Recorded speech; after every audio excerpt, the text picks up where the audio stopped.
कि इनका बेटा विदेश पढ़ने के लिए गया है, मामा का। और मामा के एक संदर्भ में मैं आपको बता दूं, मेरा नाम कन्हैया है और कन्हैया ने कंस का वध किया था और कंस भी मामा था। यह संदर्भ मैं इसलिए बता रहा हूं कि हमको सच्चाई आंख खोल करके देखने की जरूरत है।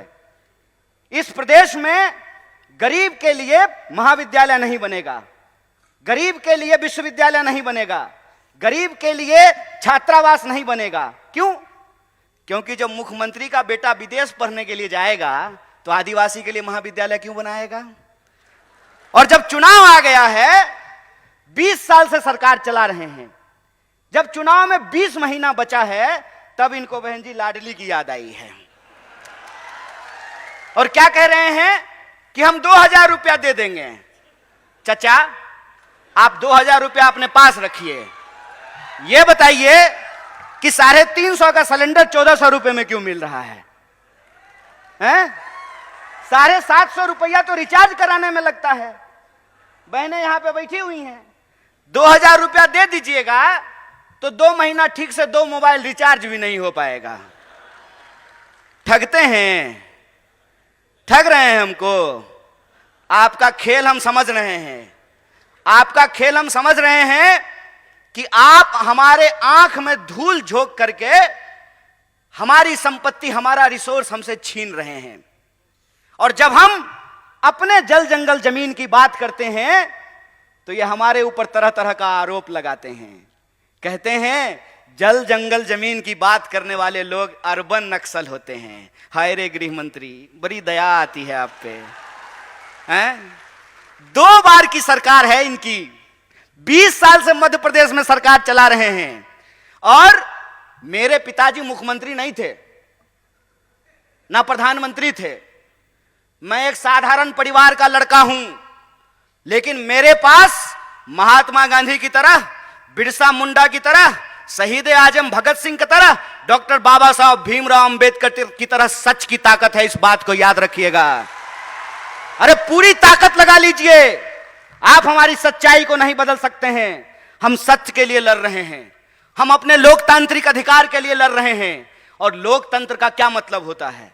लोकतंत्र का मतलब यह होता है कि जैसे मुख्यमंत्री के बेटा का वोट एक होता है, उसी तरह से आदिवासी के बच्चा का भी वोट एक होता है।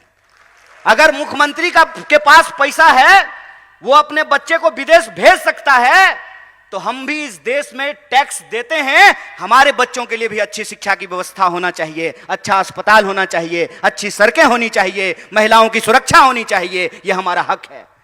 और जब हम अपना हक मांगते हैं तो हमारी बात को गुमराह करने की कोशिश करते हैं, लेकिन हम गुमराह होने वाले नहीं हैं। इनका खेल हम समझते हैं। हम आपके टैक्स के पैसे से, आपके टैक्स के पैसे से हमने पीएचडी की है, हमने आपका नमक खाया है। और हम नमक हराम नहीं हैं, हम नमक हलाल हैं। और हम आपके साथ यह नमक का वादा करते हैं, क्योंकि हम महात्मा गांधी की पार्टी से हैं। और महात्मा गांधी ने नमक का आंदोलन कराया था और अंग्रेजों को धूल चटाया था। इस बात को हम इनको याद दिलाना चाहते हैं। अगर हम इस देश को अंग्रेजों से मुक्ति दिला सकते हैं, तो अंग्रेजों की चापलूसी करने वालों से भी मुक्ति दिला सकते हैं। हमारे स्कूलों को बंद करके, हमारे छात्रावासों को बंद करके, तरह तरह का भर्ती घोटाला करके, घोटाला खत्म ही नहीं हो रहा है। रोज नया घोटाला पैदा हो जाता है। अभी जो नया घोटाला आया है उसका नाम है पटवारी घोटाला। और मैं वीडियो देख रहा था, वीडियो में जो पटवारी घोटाला नहीं, पटवारी परीक्षा की जो टॉपर है, उसको पूछा कि मध्य प्रदेश का राजधानी कहां है, तो बोली दिल्ली। हम बोले बिल्कुल ठीक बात है। आजकल मध्य प्रदेश में सारा कंट्रोल दिल्ली से ही चल रहा है। बेचारे नरोत्तम मिश्रा जी, उनको फिल्म का बड़ा इंटरेस्ट है।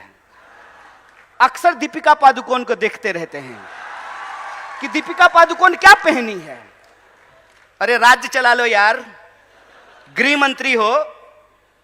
तुम्हारे राज्य में सबसे ज्यादा महिलाओं के खिलाफ अत्याचार हो रहे हैं, सबसे ज्यादा आदिवासियों के खिलाफ अत्याचार हो रहे हैं। राज्य समल में नहीं रहा है। कहते हैं ना, घर में नहीं दाने, अम्मा चली भुनाने। पहले अपना राज्य तो चला लीजिए।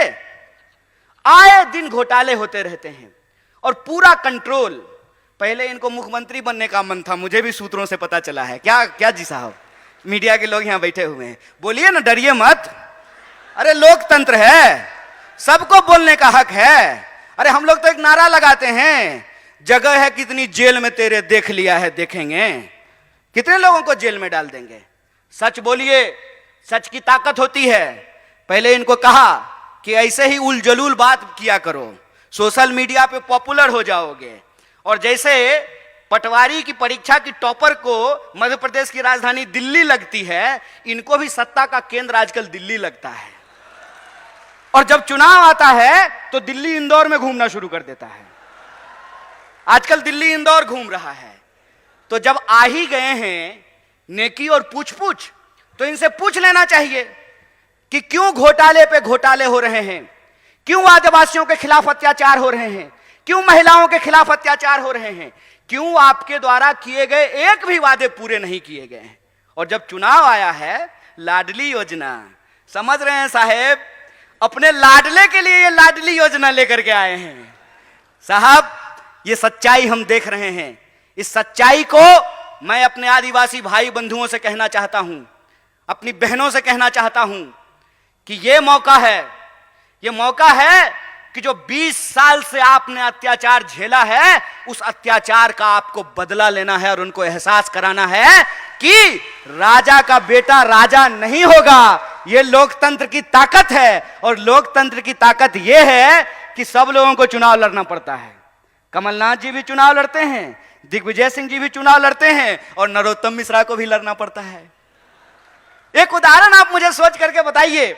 और यहां पे चूंकि कांग्रेस के वरिष्ठ नेता मौजूद हैं और हमारे आदिवासी भाई बंधु हैं, इसलिए कहना जरूरी है कि श्रीमती गांधी को 2 बेटे, संजय गांधी और राजीव गांधी, दोनों कांग्रेस में थे। बाद में संजय गांधी जी की पत्नी बीजेपी में चली गई, चुनाव लड़ी, चुनाव जीती। राजीव गांधी जी की पत्नी भी चुनाव लड़ी, चुनाव जीती। तो बीजेपी में लोकतंत्र कैसे है और कांग्रेस में राजतंत्र कैसे है? वहां जो बहुत चुनाव जीती तो वो लोकतंत्र है, और श्रीमती गांधी के यहां जो बहुत चुनाव जीते तो यह राजतंत्र है। हाय रे बेईमान, बेशर्मी देखे हो, बेशर्मी। अरे वे कांग्रेस पार्टी ही है जिस पार्टी ने इस देश में जमहूरियत को स्थापित किया है। और यह जमहूरियत की ताकत है कि राहुल गांधी जब अमेठी से चुनाव जीतते हैं तो इनके नजर में वो राजतंत्र है, और वो मैडम जो है, सास जो कभी बहू थी,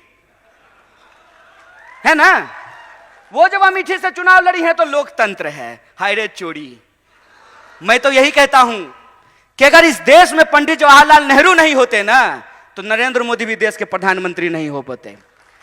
अगर इस देश में गांधी नहीं होते, इस देश में अगर भगत सिंह नहीं होते, इस देश में अगर बिरसा मुंडा नहीं होते, इस देश में अगर डॉक्टर बाबा साहब भीमराव अंबेडकर नहीं होते, तो एक आंगनबाड़ी का बेटा खड़ा होकर के 2 मुख्यमंत्री के सामने भाषण नहीं दे रहा होता। नमस्कार, मैं हूं मानक गुप्ता। अगर आपको हमारा ये वीडियो पसंद आया हो तो इसे लाइक और शेयर जरूर करें। और हां, हमें सब्सक्राइब और फॉलो करना ना भूलें, ताकि आप देश और दुनिया की कोई खबर मिस ना करें। तो जुड़े रहिए हमारे साथ और देखते रहिए News 24।